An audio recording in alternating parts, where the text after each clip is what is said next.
When Athaliah, the mother of Ahaziah, saw that her son was dead, she proceeded to destroy the whole royal family of the house of Judah. But Jehosheba, the daughter of King Jehoram, took Joash, son of Ahaziah, and stole him away from among the royal princes who were about to be murdered, and put him and his nurse in a bedroom. Because Jehosheba, the daughter of King Jehoram, and wife of the priest Jehoiada, was Ahaziah's sister, she hid the child from Athaliah so she could not kill him. He remained hidden with them at the temple of God for 6 years, while Athaliah ruled the land. In the 7th year, Jehoiada showed his strength. He made a covenant with the commanders of units of 100, Azariah son of Jeroham, Ishmael son of Jehohanan, Azariah son of Obed, Maaseiah son of Adaiah, and Elishaphat son of Zikri. They went throughout Judah and gathered the Levites and the heads of Israelite families from all the towns. When they came to Jerusalem, the whole assembly made a covenant with the king at the temple of God. Jehoiada said to them, "The king's son shall reign as the Lord promised concerning the descendants of David. Now this is what you are to do. 1/3 of you priests and Levites who are going on duty on the Sabbath are to keep watch at the doors. 1/3 of you at the royal palace, and 1/3 at the fountain gate. And all the others are to be in the courtyards of the temple of the Lord. No one is to enter the temple of the Lord except the priests and Levites on duty. They may enter because they are consecrated, but all the others are to observe the Lord's command not to enter. The Levites are to station themselves around the king, each with weapon in hand. Anyone who enters the temple is to be put to death. Stay close to the king wherever he goes." The Levites and all the men of Judah did just as Jehoiada the priest ordered. Each one took his men, those who were going on duty on the Sabbath and those who were going off duty.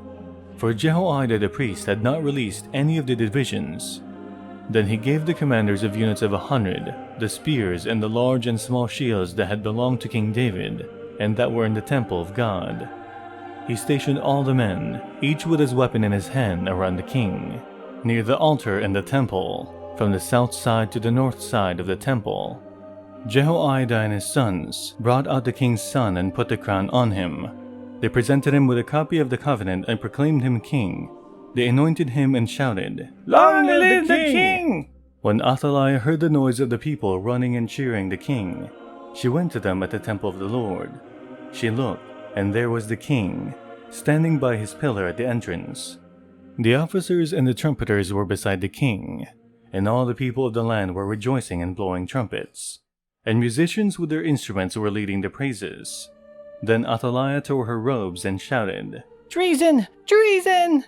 Jehoiada the priest sent out the commanders of units of 100, who were in charge of the troops, and said to them, "Bring her out between the ranks and put to the sword anyone who follows her."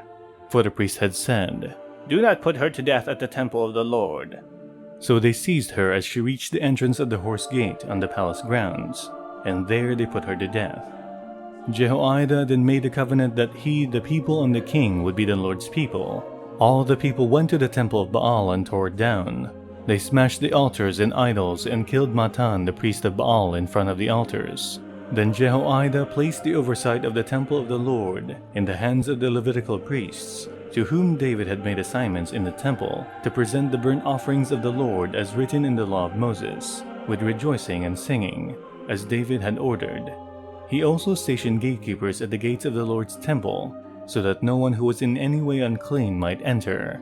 He took with him the commanders of hundreds, the nobles, the rulers of the people, and all the people of the land, and brought the king down from the temple of the Lord.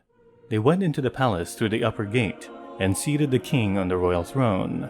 All the people of the land rejoiced, and the city was calm, because Athaliah had been slain with a sword.